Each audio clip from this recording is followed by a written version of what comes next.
TPSC IAS. कैसे हैं आप सब?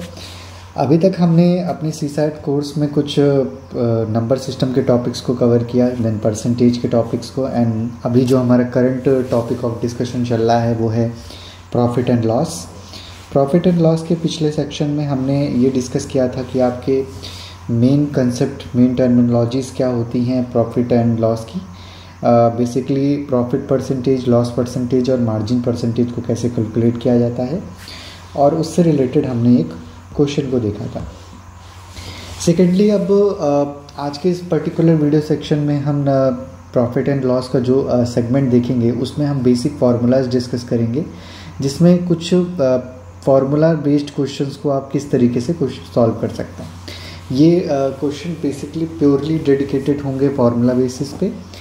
तो चलिए देखते हैं फार्मूलाज क्या हैं।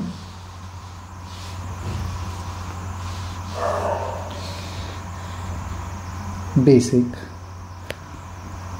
Formula for profit and loss.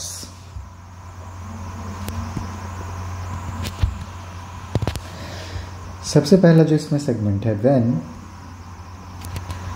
SP and gain percentage is given. पहले लेवल का फॉर्मूला, जब आपका सेलिंग प्राइस और परसेंटेज गेन आपको गिवन हो तो आप उसमें से कॉस्ट प्राइस को कैसे निकालेंगे। The cost price is equal to 100/100 plus gain percentage into selling price. Okay, आप इस फॉर्मूला को यूज़ करके कॉस्ट प्राइस निकाल लेते हैं। सेकेंड फॉर्मूला को देखते हैं।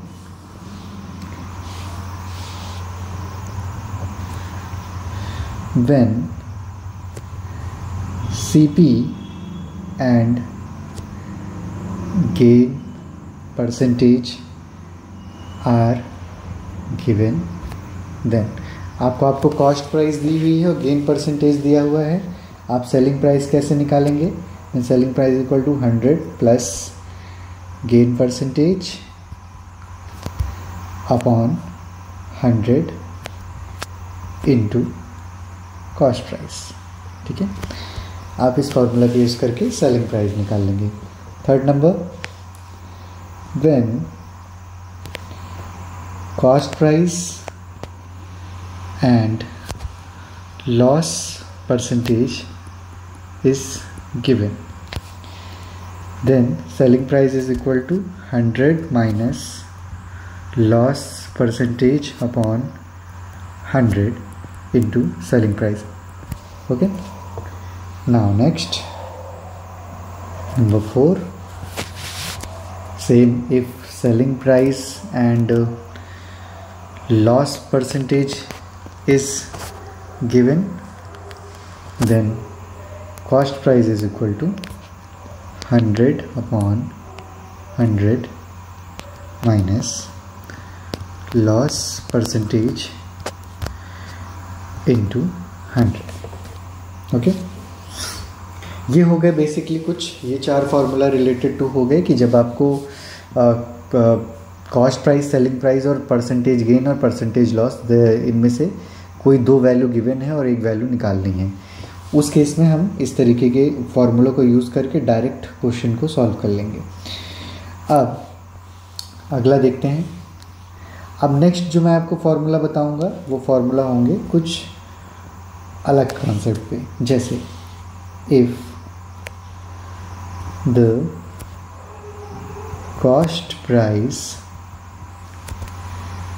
CP of M articles is equal to selling price of N articles, then, ठीक है, क्या समझ में आया इससे? कि मान लेते हैं कोई M है जिसकी कॉस्ट प्राइस इक्वल है कोई N आर्टिकल के जिसकी सेलिंग प्राइस इक्वल है। मतलब आपका जो M की कॉस्ट प्राइस है जिस पे वो एक्चुअल जो उसकी कॉस्ट पड़ रही है, और n की जो सेलिंग प्राइस है वो आपस में इक्वल है, उस केस में परसेंटेज गेन या परसेंटेज लॉस कैसे निकालेंगे? ठीक है, उसका फॉर्मूला है that is m minus N, articles को माइनस कर देंगे अपॉन n, जो कि आपका n आर्टिकल उसको रखेंगे, इंटू 100। आप डायरेक्ट ये फॉर्मूला लगाएंगे तो ये क्वेश्चन आपका सॉल्व हो जाएगा। अब यहाँ पे इफ़ m की वैल्यू अगर n से ग्रेटर है तो यहाँ पे आपका गेन में आएगा, मतलब ये प्रॉफिट होगा, और m की वैल्यू अगर n से छोटी है तो ये आपका लॉस में आएगा।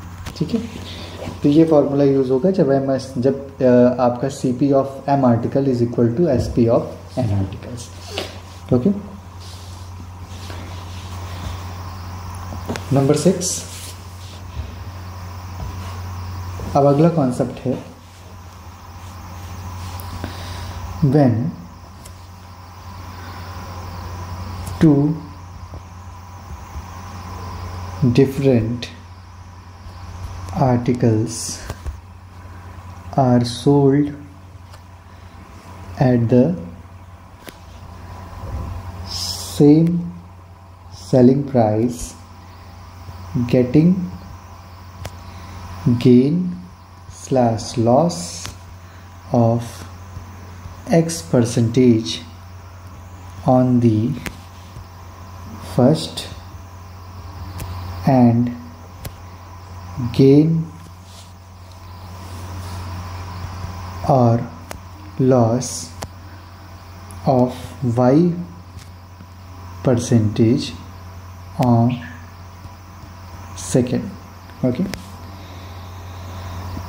the overall percentage gain or percentage loss is. ठीक, अब क्वेश्चन है कि मतलब कॉन्सेप्ट ये है कि अगर कोई दो आर्टिकल्स हैं, उनको सेम सेलिंग प्राइस पे बेचा गया, सपोज़ मैंने x को 5 रुपये में और y को भी 5 रुपये में बेचा। अब x को बेचने में कुछ a परसेंटेज का लॉस हो जा रहा है और y को बेचने में कुछ प्रॉफिट और गेन हो जा रहा है, और y को बेचने में कुछ b का प्रॉफिट और गेन हो जा रहा है। सो दोनों को बेचने पे ओवरऑल प्रॉफिट या ओवरऑल लॉस क्या हुआ? ठीक है, उस क्वेश्चन को डायरेक्टली आप किस फॉर्मूले से सॉल्व कर सकते हैं, मैं वो फॉर्मूला अब आपको बताने जा रहा हूँ।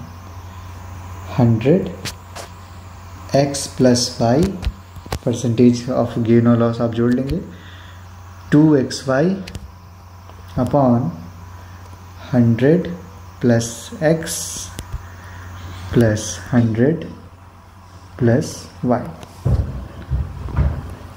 इस फॉर्मूले को आप डायरेक्ट लगाएंगे और आपको परसेंटेज गेन और परसेंटेज लॉस मिल जाएगा। इफ़ अगर इस एक्सप्रेशन में ओवरऑल वैल्यू पॉजिटिव में आती है तो ये गेन शो करेगा, ओवरऑल वैल्यू अगर नेगेटिव में आती है तो लॉस शो करेगा। Positive is equal to gain and if it come in negative then it is loss. ठीक है, ओके, अगला देखते हैं number 7। when two articles are sold at the same selling price, getting gain of X percentage on first and Y percentage loss and loss of Y percentage on second, then overall loss is. ठीक है, अब question वही question पिछले वाला ही concept है, लेकिन question को थोड़ा अलग तरीके से पूछा गया है। अब इसमें पहले आर्टिकल पे आपको प्रॉफिट हो रहा है, दूसरे आर्टिकल पे आपको लॉस हो रहा है, तो आपसे ओवरऑल लॉस पूछा जा रहा है। उसके लिए आप क्या फॉर्मूला लगाएंगे, इन ब्रैकेट x बाई 10 का square percentage, that's it. Okay, इसका इस्तेमाल करके आप इसको सॉल्व कर लेंगे। Now next concept, and this is also the last concept of profit and loss, जिसको जितना पर्टिकुलर हमको पढ़ना है। A merchant uses faulty measures and sells his goods at gain/loss of X percentage. Overall gain/loss is, अगर कोई भी merchant, इसमें concept ये है, मर्चेंट ने एक आर्टिकल को बेचा, एक फॉल्टी आर्टिकल को बेचा, मतलब ख़राब डिफेक्टिव प्रोडक्ट बेचा with certain percentage of loss और परसेंटेज ऑफ गेन। तो ओवरऑल गेन या ओवरऑल लॉस क्या होगा, उसको कैसे कैलकुलेट करेंगे? 100 + G upon 100 + X is equal to true measure upon faulty measure. ठीक है, ट्रू मेज़र की वैल्यू आपको गिवन होगी, फॉल्टी मेज़र की वैल्यू आपको गिवन होगी। ओवरऑल आपका जो परसेंटेज ऑफ गेन है या परसेंटेज ऑफ लॉस है, इसमें आप उससे कैलकुलेट कर सकते हो। मेनली आपको एक्स की वैल्यू निकालनी है और बाकी चीज़ें आपको गिवन होगी। इसमें हमको ये ध्यान देने की ज़रूरत है, if the merchant sell this good at the cost of at the cost price, तो आपकी एक्स की वैल्यू 0 हो जाएगी। मतलब अगर कॉस्ट प्राइस और सेलिंग प्राइस सेम हो जाएगा, then X will be equal to if C P is equal to S P. तो क्वेश्चन में हमको इस चीज़ का ध्यान रखना है, करके कहीं पे टर्म लिखा हुआ है कि that C P is equal to S P, तो वहाँ पे एक्स की वैल्यू 0 हो जाएगी। उस केस में हम ट्रू मेज़र और फॉल्टी मेज़र की वैल्यू डाल के गेन और लॉस के परसेंटेज को कैलकुलेट कर सकते हैं। तो आज की इस पर्टिकुलर वीडियो में हमने कुछ 8 कॉन्सेप्ट्स को डिस्कस किया, जो कि जितने भी टाइप के क्वेश्चंस आपके प्रॉफिट एंड लॉस से पूछे जा सकते थे। इसमें अगर हम देखें तो ये these are the like maximum type of question जिसमें बनते हैं प्रॉफिट एंड लॉस पे, वो इन्हीं कॉन्सेप्ट्स पे बनते हैं। इसमें डिफरेंट केसेस को हमने डिस्कस कर लिया। सो आज के लिए इतना ही। आज आप इन कॉन्सेप्ट, इन फार्मूलाज़ को एक बार अच्छे से पढ़िए, इनको याद करने की कोशिश करिए। हम अपने पर्टिकुलर नेक्स्ट वीडियो में इनसे रिलेटेड क्वेश्चंस को सॉल्व करेंगे। तो आपको ये कंटेंट कैसा लगा, प्लीज़ आप कमेंट करके हमें ज़रूर बताइए। आपको कोई भी डाउट हो रिलेटेड टू द टॉपिक, तो अपने क्वेश्चंस को कमेंट बॉक्स में पिन करना ना भूलें। And please do support us, please like, subscribe and share our channel, and thank you so much.